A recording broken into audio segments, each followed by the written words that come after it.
So the Marvels, fun and exciting or kind of a mess? Find out my thoughts right now.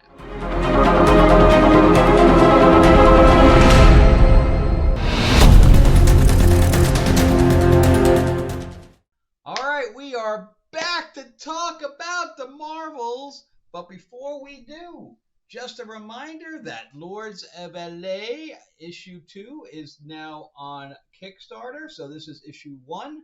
And now we have issue 2 going, and we've already made our goal, but now let's unlock some stretch goals. This is my vampire mob set in the 1950s. Special guest star, Marilyn Monroe, Barbara Stanwyck. We got a whole bunch of stuff. Action, romance, sex, gore, bloody revenge. Yes, vampire on vampire action. We got car chases, all this stuff that you can possibly want in a comic. Check it out. You can click the QR code, click in the link below, or you can just go right to Kickstarter and type in Lords of LA, and it's going to come right up. All right?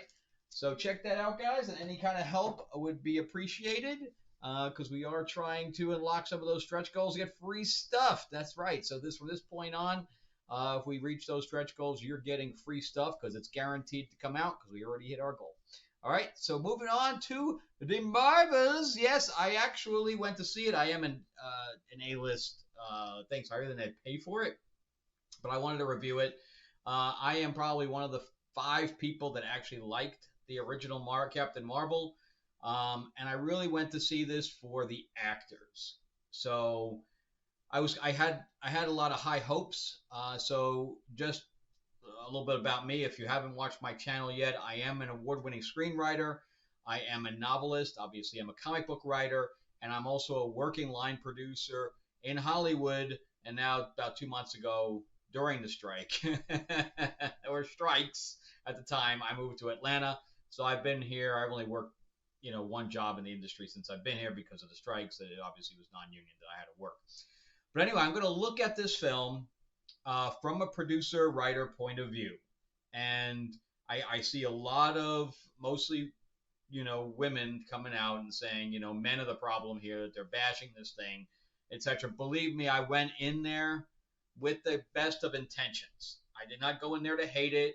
I was hoping to like it. I collect a lot, as you can see behind me. I collect a lot of hot toys, and I also went to look at the costumes and things to that effect. So, and I'm also a sci-fi writer. That's really my majority of what I write is sci-fi. So when it has to do with sci-fi and different planets and things like that, I get really into it. Star Wars was my jam when I was growing up, and that even Star Trek. And as you can see, we have the Shell stuff behind me. We played original horror. We managed her at one time, and I even produced a thing called Star Trek Renegades, which was originally a pilot that ended up on the internet because J.J. Abrams, so before Discovery got picked up. So anyway, sci-fi is my thing, and I haven't liked. The original Guardians is obviously my favorite when it comes to Marvel as far as sci-fi is concerned. The third one was good. The second one had its moments, but nothing compared to the first one. So let's get into another sci-fi piece because this is really sci-fi. A lot of it takes place in space.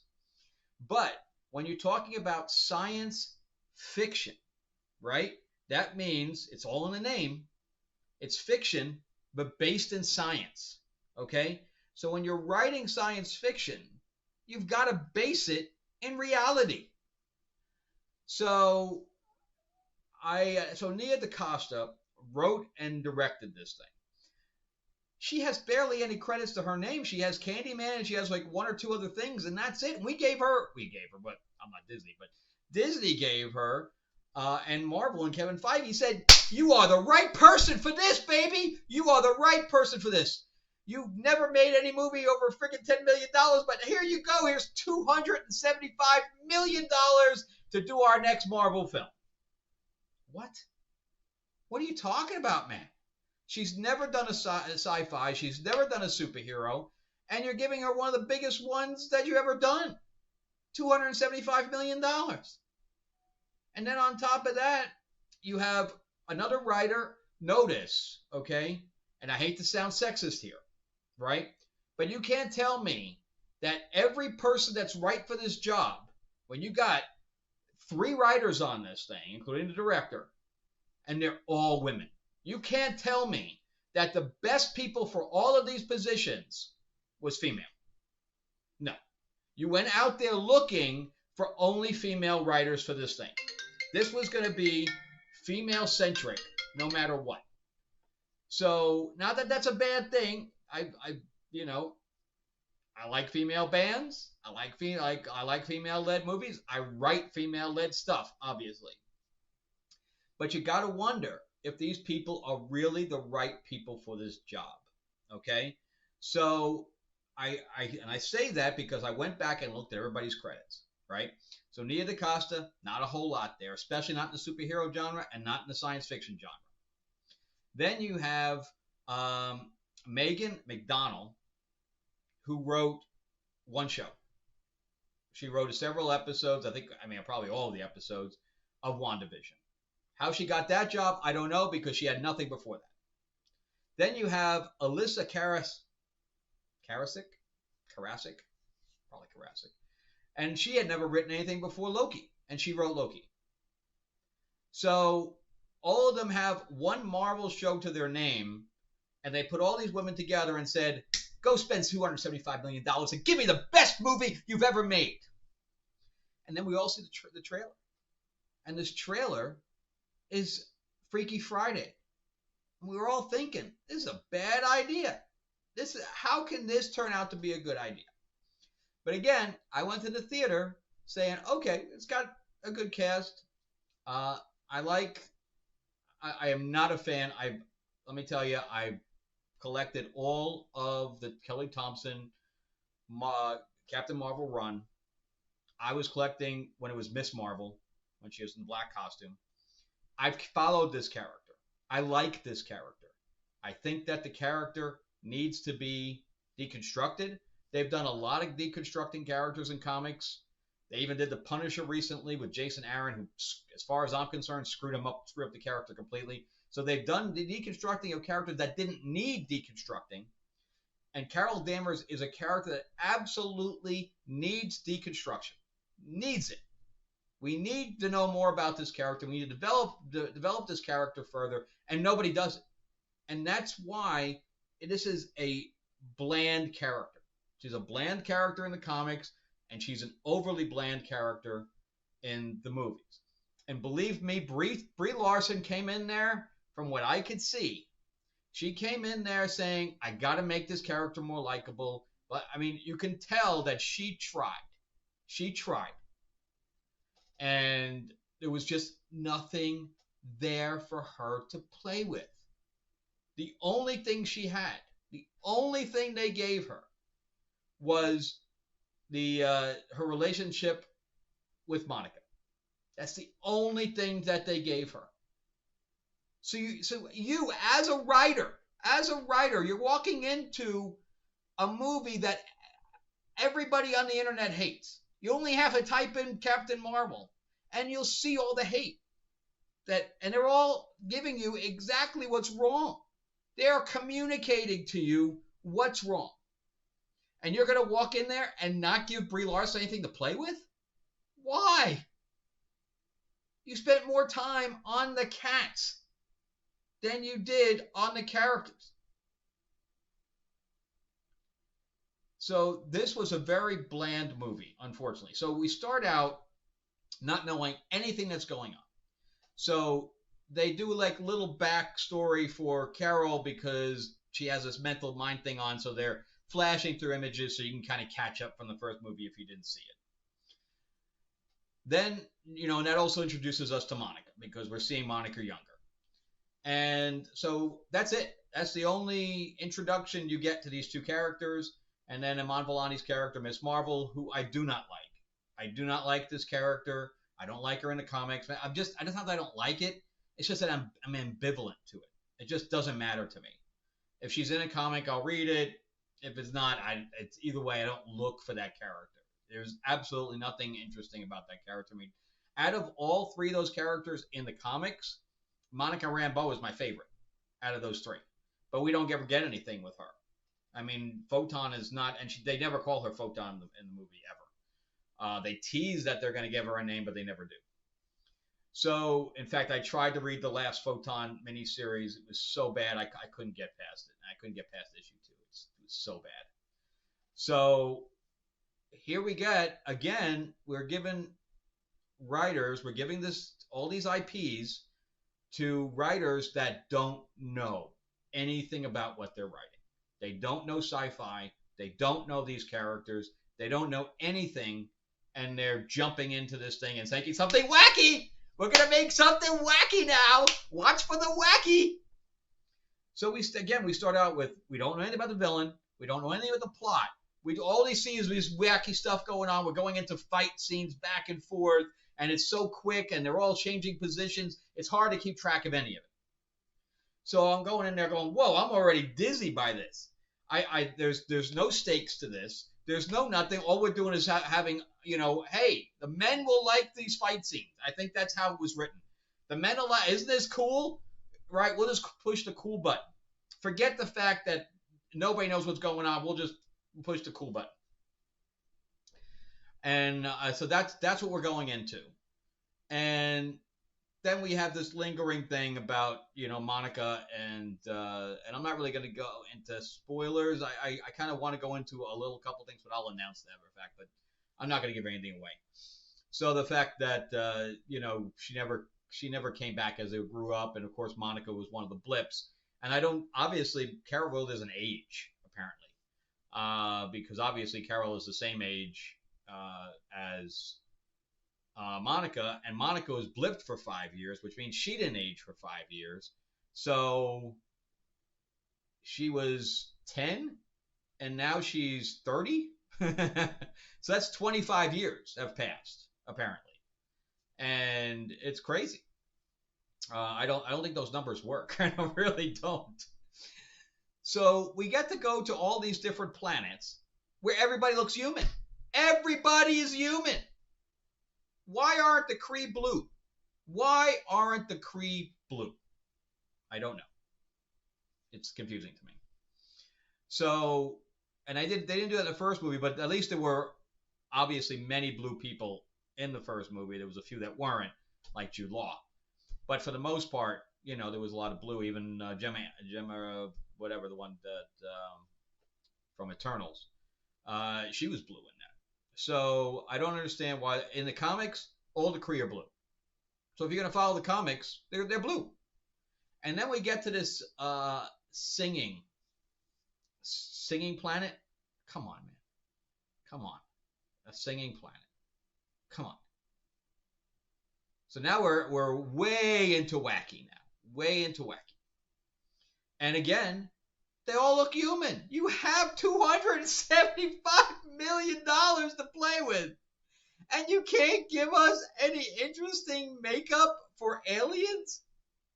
They did less than that on Star Trek, on a TV show. What is going on here? And then you have a main. So she's apparently a princess, which I thought was kind of interesting. I wish they had done more with that. And the dress that she had was great. She had like the metal star in her chest and like that. I thought it was pretty cool. But then she starts singing. I don't know if she was really singing, but if she was good.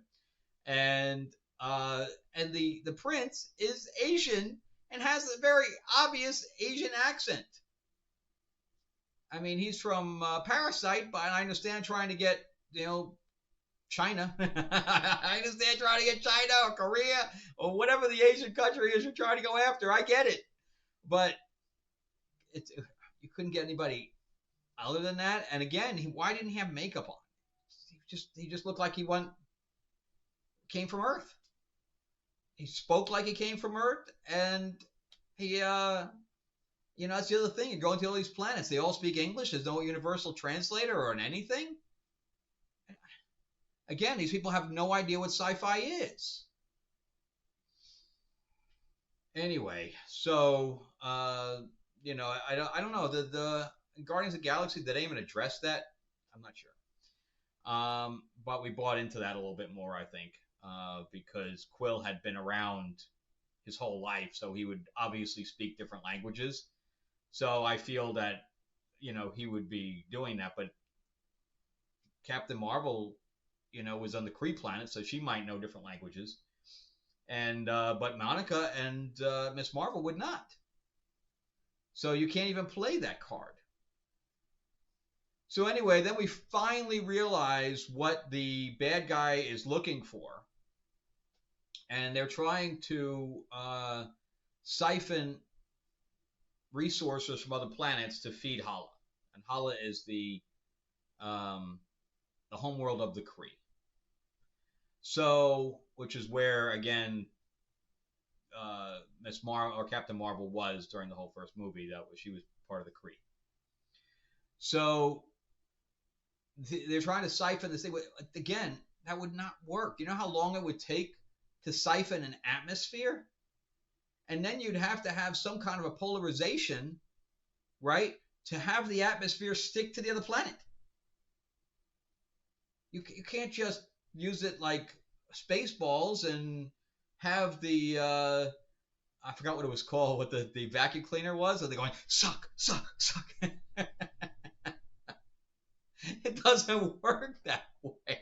That's a pure comedy. You are not writing a pure comedy. You are writing a action drama that may have some comedy in it, but this was all over the place. By the time, I mean, I'm just sitting there going, whoa, we're off the deep end on this stuff, man. Whoa, deep end. We're still going. We're in the deep end now. We're going deeper. It just wouldn't end. It just wouldn't end. Just the pure wackiness of it just would not end. And in fact, I saw some other costumes from Monica Rambeau that were on the internet that were better with white boots and stuff like that. They were better than the movie. She needed gloves too. I don't know why she didn't have gloves. And Kamala's costume was whatever. It's just a colorful thing. And then the second costume where she has Captain Marvel has a big star on her chest. That didn't work for me either. I liked the first one. That was that was a little more, and she looked very, very thin. Brie Larson in that costume, very thin. And then on the other side of the coin, Diana Paris looked a little thick. But again, the action scenes are okay. The acting, I thought the acting was good. Like I said, these girls really tried. They really tried. I mean, you can tell that each one of them was like, you know what, I'm going to put my soul into this. I know this is stupid, but we're going to put our soul into it anyway. Because there's no personal stakes to them.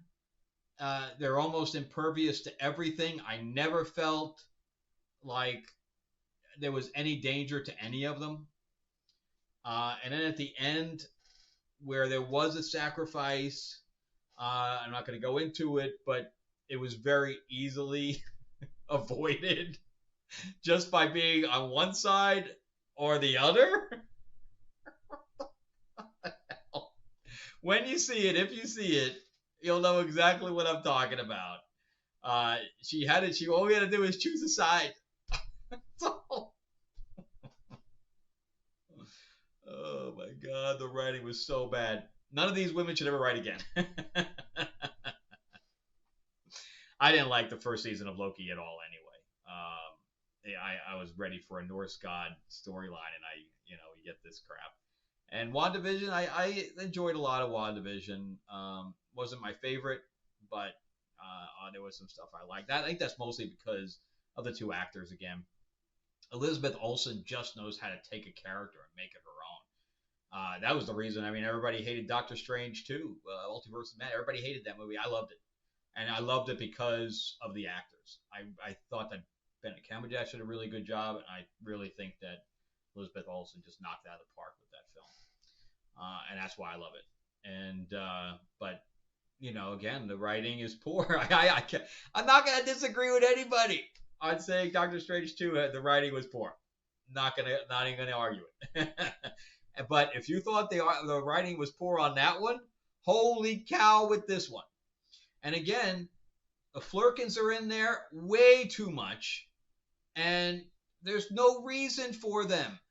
There is no reason for them other than The writer's saying we need more cats.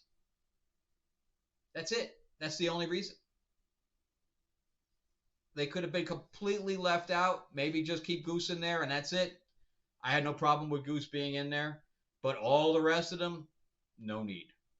Took away screen time that you could have given to the actors and developing their characters.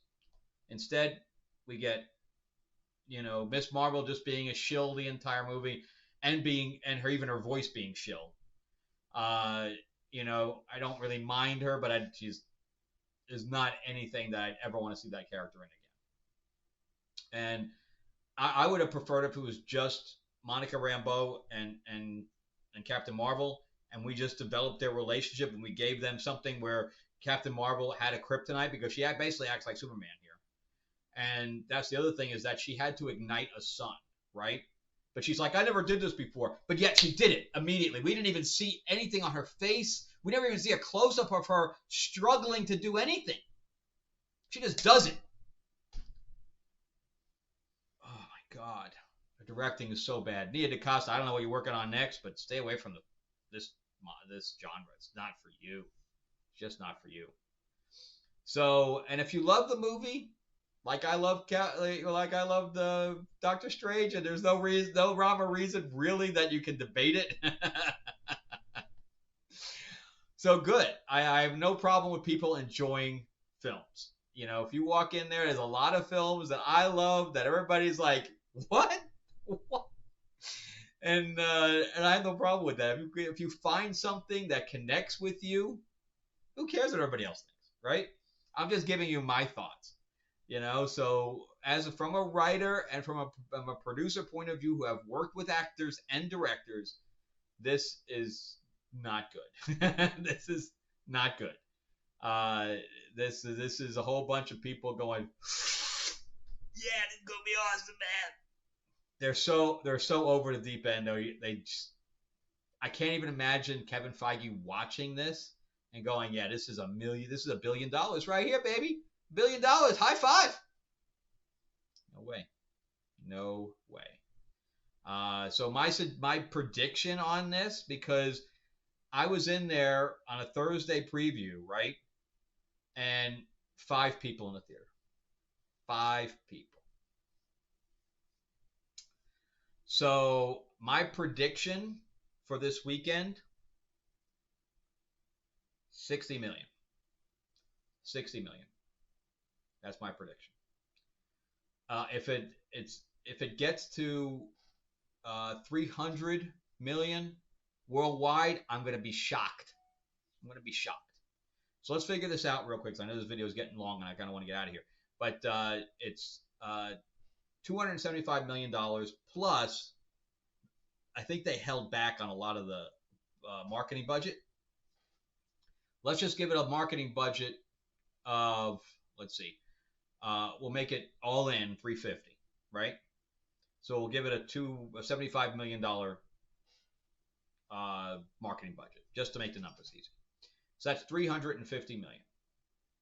Therefore, it needs to make $700 million to break even. 700 worldwide. Anybody see that happening? Anybody? And yeah, if it was $1 billion like the first one, but it's not going to be. It's not going to be. So we're looking at them. So let's say they reached $300 million worldwide, right? So they're going to get half that money back, right? So they're going to get $150 million back because the rest of the money goes to the theaters, right? So they're going to get $150 million back, and they're going to have to apply that to the $350 million spent, right? So we're looking at a 350 bringing back, so they're looking at $200 million loss. $200 million loss. And I was, listening to WDW Pro, and they were saying that there's no toys coming out for this. Now, I don't know if Hot Toys will pick it up. I'm kind of hoping they do. I kind of want that Captain Marvel in the first costume. It's kind of sleek. And the Monica Rambeau one, I really want. So I'm hoping I can get both of those. I really hope they don't do the big star one instead. Yo, I don't want that one. So yeah, I hope they do that. But if nobody, well, they may be buying a license separately than some of the other toy companies. So we'll see. Because they did Ahsoka. They're doing all the toys for Ahsoka, and you know that one doesn't have any toys for it either. So maybe Hot Toys will pick that stuff up. But anyway, that's it for me. I'm gonna. It's below average, man. If I'm giving it a 4, I'm probably giving it more than it deserves. And again, if you love it, maybe like Sean Chandler's kid loved it, his daughter. If the kids love it, great.